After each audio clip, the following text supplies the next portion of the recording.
तो दोस्तों इस वीडियो में लैंग्वेज इंग्लिश और हिंदी का प्रैक्टिस सेट पेपर देखने वाले हैं। यह वीडियो बिहार शिक्षक भर्ती 2024 के लिए अति महत्वपूर्ण आने वाला है। तो चलिए देखते हैं क्वेश्चन नंबर फर्स्ट से। क्वेश्चन नंबर फर्स्ट है कि select the most appropriate meaning of the given idiom, यानी टू लैंग बिहाइंड। तो देखिए टू लैंग बिहाइंड का मतलब होता है पीछे, पिछड़ जाना। ठीक है, तो इसका जो राइट आंसर होगा ये होगा सी ऑप्शन, यानी to fail to maintain the pace और प्रोग्रेस। तो इसका बी ऑप्शन सी ऑप्शन क्या होगा, राइट होगा। अब देखिए क्वेश्चन नंबर सेकेंड कहता है when 99 subtract from 178 the result is. तो देखिए इसका राइट आंसर होगा बी ऑप्शन, यानी 79। कितना होगा, तो 79 होगा। अब देखिए question number three. Question number three है कि फिल इन दी ब्लैंक्स, यानी drink dot dot dot of water. तो देखिए तीन का जो राइट आंसर होगा ये होगा ए ऑप्शन। क्या होगा, तो प्लेंटी, यानी drink plenty of water. Question number चार है कि select the option can be used as one word substitute. तो देखिए well known for bad qualities और डीड्स। तो देखिए इसका जो मतलब होता है ये होता है गलत कार्यों के लिए कुख्यात। तो इसका जो राइट आंसर होगा ये होगा ए ऑप्शन, यानी नोटोरियस। नोटोरियस का मतलब होता है कुख्यात। देखिए ब्रगलर का मतलब होता है सेंधमार, इडियट का होता है मूर्ख, थीप का होता है चोर। अब देखिए क्वेश्चन नंबर जो है question number five. Question number five है select the incorrectly split word. तो फाइव का राइट आंसर होगा ए ऑप्शन, यानी सक्सेसफुल। तो देखिए सक्सेसफुल जो है ये जो है सही शब्द है, SUCCESSFUL। ठीक है, तो ये होगा SUCCESSFUL।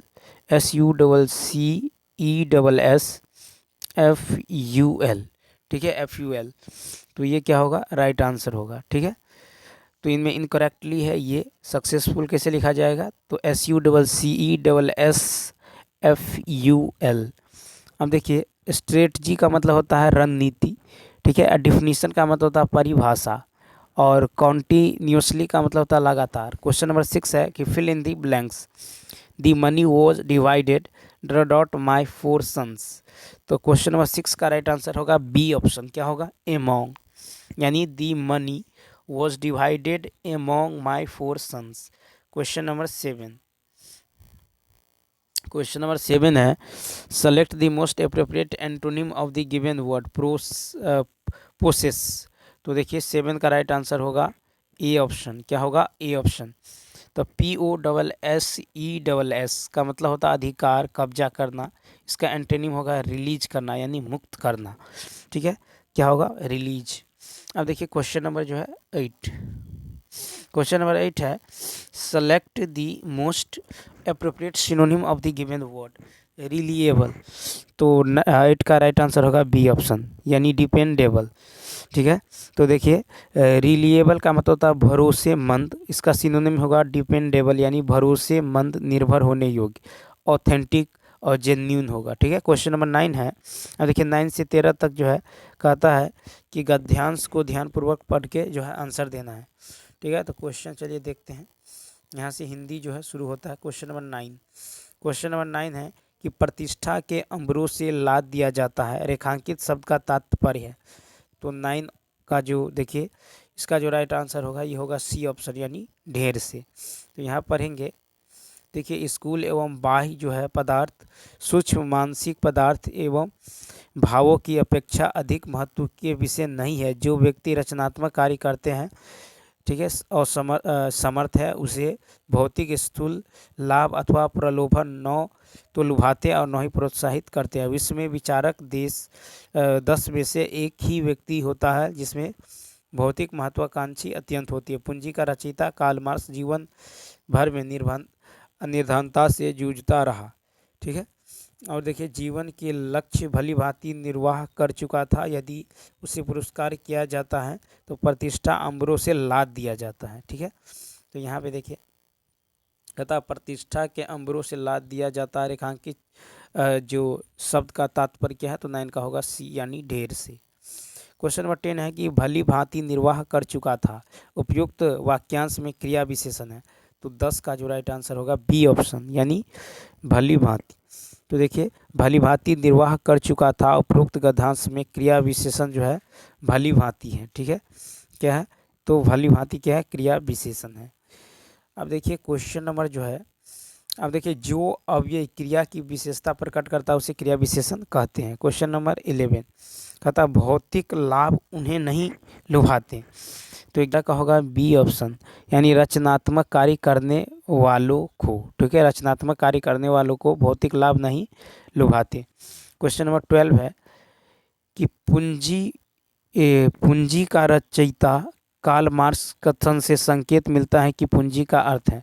तो 12 का होगा ए ऑप्शन, यानी एक ग्रंथ। पूंजी के रचयिता कार्ल मार्क्स कथन से संकेत मिलता है कि पूंजी का अर्थ एक ग्रंथ है। ठीक है।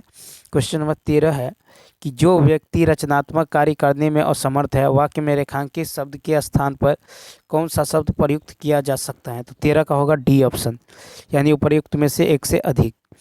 ठीक है, तो देखिए समर्थ का पर्यायवाची शब्द है सक्षम, सामवर्ध्यवान, क्षमतावान आदि। क्वेश्चन नंबर 14 देखिए, नेक्स्ट क्वेश्चन है कि फूलों के आसपास रहते हैं फिर भी कांटे उदास रहते हैं, पंक्ति में है। तो 14 का होगा बी ऑप्शन, यानी अनियोक्ति अलंकार। ठीक है, क्या होगा? अनोक्ति अलंकार। क्वेश्चन नंबर 15 है कि चंद टरे सूरज टरे, टरे जगत व्यवहार पे दृढ़ श्री हरिचंद्र को टरे न सत्य विचार, इसमें कौन सा रस है? तो 15 का होगा ए। तो देखिए ये जो है वीर रस है। ठीक है। क्वेश्चन नंबर देखिए 16 कहता संयुक्त व्यंजन की संख्या है। तो बी ऑप्शन 4। तो संयुक्त व्यंजन की संख्या 4 है। सामान्यतः व्यंजन 6 प्रकार के होते हैं: स्पर्श व्यंजन, अंतःस्थ व्यंजन, अनुनासिक व्यंजन, ऊष्म व्यंजन, संयुक्त व्यंजन, उत्क्षिप्त व्यंजन। ठीक है। और देखिए संयुक्त व्यंजन है, तो संयुक्त व्यंजन है अक्ष, त्र, ज्ञ और स्र। ठीक है।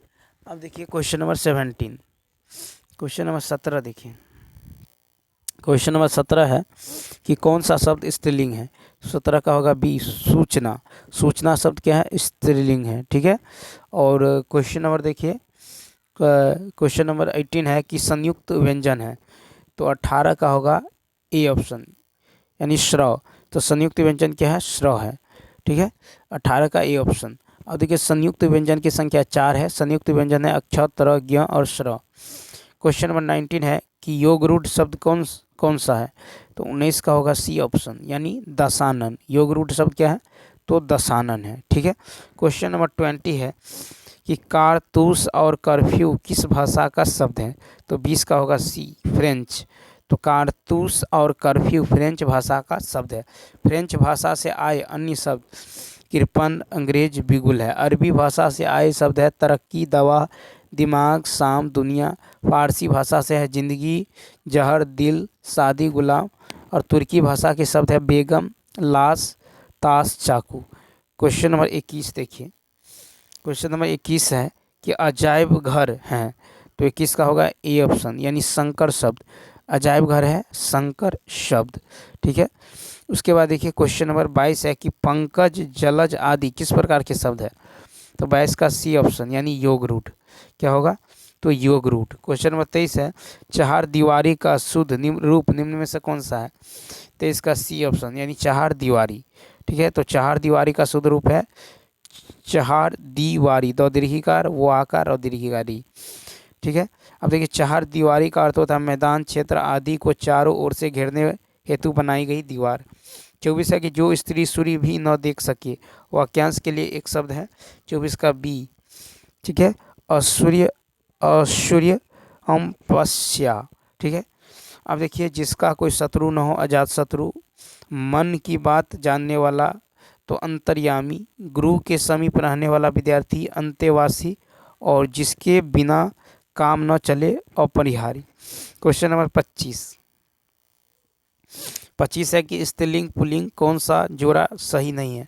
25 का होगा सी ऑप्शन, यानी कांत, कांति। ठीक है, कांत, कांति। क्वेश्चन नंबर 26 देखिए, क्वेश्चन नंबर 26 है कि हिंदी तथा इसकी विविध बोलियां किस लिपि में लिखी जाती हैं?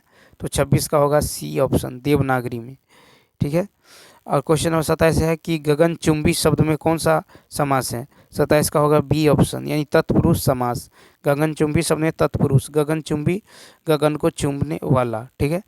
अब देखिए क्वेश्चन नंबर 28 है कि नीलगाय पद में समास है, तो 28 का होगा सी ऑप्शन, कर्मधारी। नीलगाय में कर्मधारी समास है। नीलगाय समास का विग्रह है नीली है गाय जो, इसमें नीली और गाय शब्द के बीच विशेषण विशेष्य का संबंध है। क्वेश्चन नंबर 29 देखिए, कहता उपसर्ग किसे कहते हैं? तो 29 का जो राइट आंसर होगा ये हो जाएगा बी ऑप्शन, यानी जो शब्दांश मूल शब्द के पहले जुड़कर उसके अर्थ में परिवर्तन कर देता है अथवा विशेषता उत्पन्न करते हैं। क्वेश्चन नंबर 30 है कि तन पर नहीं लता पान खाए अलबत्ता, लोकोकित का सही अर्थ होगा? तो देखिए 30 का राइट आंसर होगा ई ऑप्शन। ठीक है, 30 का क्या होगा? तो ई ऑप्शन होगा, यानी तन पर नहीं लता पान खाए अलबत्ता, लोकोकित का अर्थ होता है झूठा दिखावा करना। तो चलिए दोस्तों, इस वीडियो में इतना ही। यदि यह वीडियो अच्छा लगा हो तो लाइक शेयर और सब्सक्राइब करना ना भूले। तो चलिए मिलते हैं नेक्स्ट वीडियो में। Thanks for watching.